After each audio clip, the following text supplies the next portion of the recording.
vous, quand vous êtes à la plage? Eh bien, j'aime bien marcher jusqu'à hauteur des genoux, ça relaxe, ça fait du bien. Et puis, peut-être que je vais me baigner tout à l'heure. Se reposer, se baigner, lire, bronzer. On dit surtout aux enfants de ne pas trop lancer de sable sur les serviettes d'à côté ou faire attention avec les ballons, tout ça. On essaye de passer les consignes quand même. Et les déchets, vous en faites quoi quand vous êtes sur une plage? Avec nous, on les ramène avec nous. On prévoit toujours un sac où on les met dans les paniers et rentre à la maison. Bonjour à tous, c'est l'Instant Été, votre rendez-vous quotidien avec l'actualité en Bretagne. Alors aujourd'hui, nous sommes à Crozon, dans le Finistère, pour un JT très plage. Alors où fait-il bon se baigner sur la presqu'île de Crozon et quelles sont les règles pour que la vie en collectivité se passe bien sur les plages? Eh bien, on parle de tout cela avec Didier Cadiou, garde du littoral. Bonjour Didier. Bonjour. Merci de nous accueillir sur cette plage de la Berre à Crozon. Oui, c'est l'une des plus belles plages de la presqu'île de Crozon. Alors, filmer, discuter, on a le droit sur la plage. Ah oui, tout à fait. On n'est pas dans l'illégalité, là, non, ça non, va. Non, c'est tout à bon, fait. super. Eh bien, on reparle de tout ça dans un instant avec vous, Didier, mais juste avant, retour en images sur l'actualité en Bretagne. En bref, les cabines du téléphérique de Brest dans le Finistère ont fait leur premier voyage ce mercredi au-dessus de la rivière de la Pinfeld. Une traversée qui a duré plus d'une demi-heure. Lors de sa mise en service prévue au mois d'octobre, les cabines devraient mettre 3 minutes pour traverser. Il s'agit pour l'instant de l'unique téléphérique urbain de France. Cette année, 126 élèves participent au stage international de danse de Pont-l'Abbé dans le Finistère. Certains viennent parfois de très loin, Belgique, Angleterre et même Tokyo pour Marilou. Dans le milieu, cette semaine de stage est réputée depuis sa création en 1996. C'est mes amies qui m'ont dit qu'elles connaissaient des amis qui le faisaient et du coup que ça pouvait être bien avec un très bon niveau ici. Donc pour les vacances, comme je revenais en France, j'ai décidé de faire le stage avec eux. Ce mercredi matin, une trentaine de stagiaires s'entraînent. C'est le premier cours de la journée. 2 autres suivront dans l'après-midi. L'entraînement est intensif pour préparer la représentation de ce vendredi qui clôture cette semaine. On a des échauffements à la barre. Et après, on passe au milieu avec progressivement des dégagés, puis des tours, des adages, des sauts, et voilà. On cherche son équilibre. Pas besoin d'une jambe très haute. L'important, c'est d'avoir la force et le poids dans la jambe de terre pour qu'on soit solide. Un travail rigoureux dans le pays bigoudin qui paye. Mais Diango, le professeur, en sait quelque chose. Grâce à un travail acharné, le briochin a pu danser dans des compagnies réputées en France, en Angleterre et même en Nouvelle-Zélande. Mais avant cela, il a été stagiaire ici. Ce qui est bien avec les stages de danse, c'est qu'il y a des professeurs qui viennent de tous les horizons, de toute la France, parfois même de l'étranger. Donc on apprend différentes techniques. Ceux qui sont de plus petites écoles peuvent bénéficier des élèves qui viennent des plus grandes écoles, donc regarder, apprendre. Et je trouve qu'il y a un niveau très très bon. Ils sont tous très travailleurs, ils ont tous vraiment envie de danser. C'est ça le principal, tant qu'il y a le plaisir, c'est ça qui compte. La salle dans laquelle les danseurs s'entraînent est dédiée à Violette Verdi. Cette année, le stage se déroule sans elle. La célèbre danseuse étoile originaire de Pont-l'Abbé est décédée en février dernier, à l'âge de 82 ans.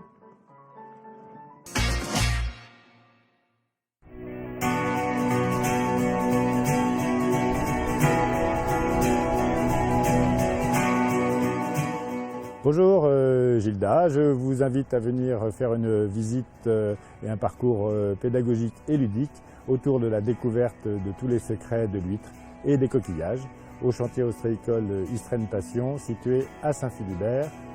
A tout de suite.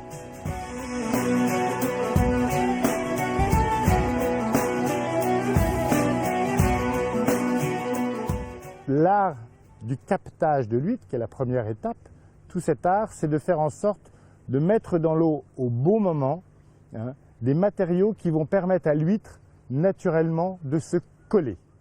Ici, vous en avez un. Le captage donc, se fait principalement entre fin juillet et mi-août. La larve n'a une durée de vie que de 15 jours à peu près. Donc il faut les plonger dans l'eau au meilleur moment. À un moment donné, on va utiliser une machine pour pouvoir retirer et décoller les huîtres. Après, qu'est-ce qui va se passer? Eh bien, on va les mettre dans des poches.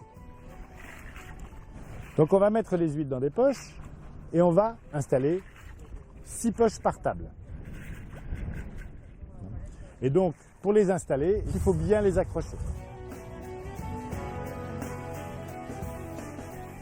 Quand elles ont été installées, eh bien, comme les huîtres, petit à petit, elles grandissent, eh bien, il va falloir, à un moment donné, les changer de poche. Et on va le faire à peu près 3 à 4 fois au cours de la vie de l'huître. Ici, voilà, vous allez avoir 2 laveurs. Ce sont des laveurs sous pression, hein, sous pression d'eau de mer, qui vont permettre de laver les huîtres. Nous allons trier les huîtres en fonction de leur calibre. Ce n'est pas en fonction de leur taille, c'est en fonction de leur poids. Donc nous allons prendre chaque huître et nous allons évaluer à peu près le poids qu'elle fait.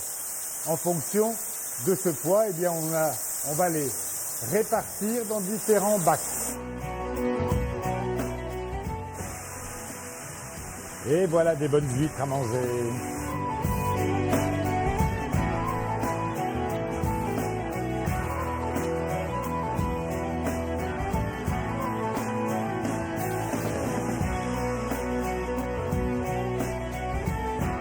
Enfin, nous organisons beaucoup de visites pour des scolaires, hein, pour des écoles, collèges et lycées, et éventuellement pour des entreprises ou des particuliers, pour faire découvrir ce beau, parfois douloureux, mais magnifique métier autour de l'ostréiculture.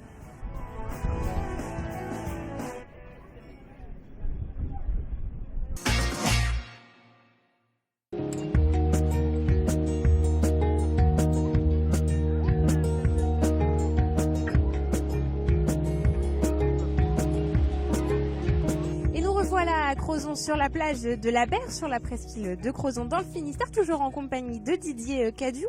Alors Didier, combien de plages vous devez surveiller ici à Crozon? Combien de kilomètres de plage?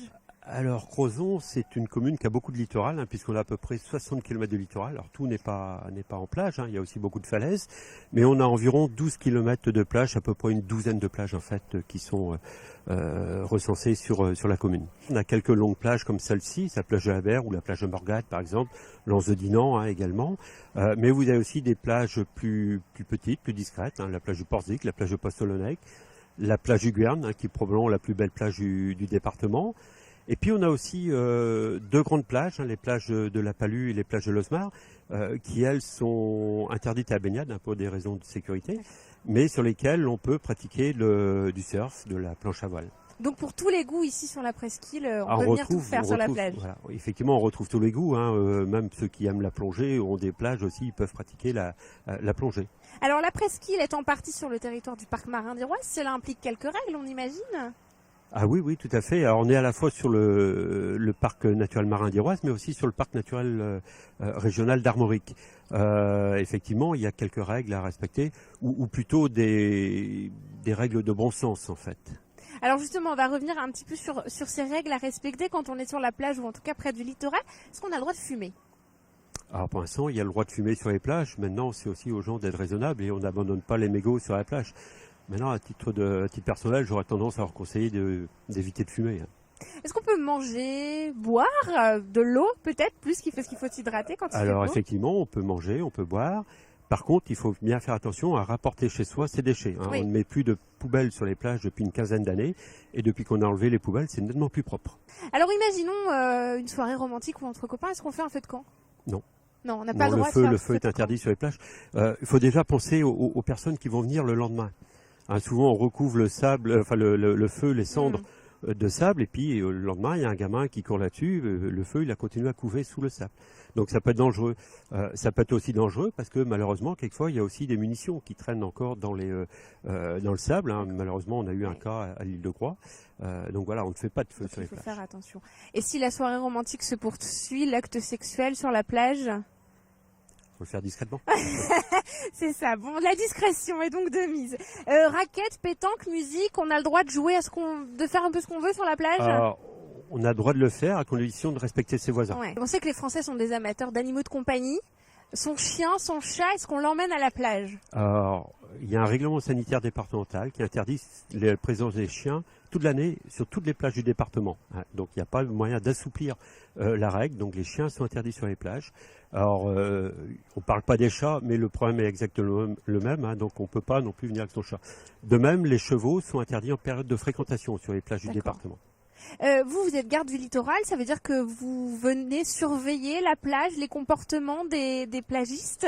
Quand vous voyez un chien, par exemple, vous verbalisez, comment ça se passe? Je ne viens pas forcément surveiller la plage, je vais venir plutôt surveiller les abords de la plage, les espaces naturels qui sont à proximité de la plage. Maintenant, effectivement, quelqu'un qui respecte pas les règles peut être verbalisé. Alors, par le garde du littoral, mais surtout par la gendarmerie, par la police municipale, par les agents du parc naturel marin d'Iroise. En termes de sécurité, 12 personnes sont décédées de noyade cette année en Bretagne. Quelles sont les règles à respecter? Il faut les répéter, ces règles. Alors, c'est pareil, c'est une question de bon sens. Déjà, si la plage est interdite à la baignade, on ne se baigne pas. Les maires ne prennent pas des interdictions de baignade pour le plaisir. Après, sur les plages autorisées à la baignade, il faut respecter effectivement les recommandations qui sont données. Notamment, on ne se jette pas brutalement dans l'eau. Il faut rentrer progressivement dans l'eau. On dit souvent se mouiller la nuque. C'est une règle de base en fait pour aller se baigner. Alors, vous nous parliez tout à l'heure des kilomètres de littoral qu'il y a ici, de littoraux qu'il y a ici sur la presqu'île de Crozon. Quelle est votre plage préférée à vous, Didier Cadou, vous qui connaissez bien la presqu'île? Ma plage préférée, ce serait la plage du Guern. C'est une plage qui a un accès confidentiel. Il n'y a pas de chemin pour y accéder. Juste on y accède par le sentier côtier, par un petit escalier. Il y a à peu près 500 mètres de plage, une très belle plage protégée des vents dominants, bien exposée au sud avec un très beau cordon de galets. C'est vraiment là, à mon sens, c'est la plus belle plage du département. Merci beaucoup Didier Cadou, en tout cas, de nous avoir fait partager les petits secrets de la presqu'île de Crozon et ces règles qu'il faut bien sûr respecter sur les plages. Merci beaucoup. Merci à vous. Nous, on se retrouve très bientôt sur TBO et TB Sud pour un nouvel Instant été.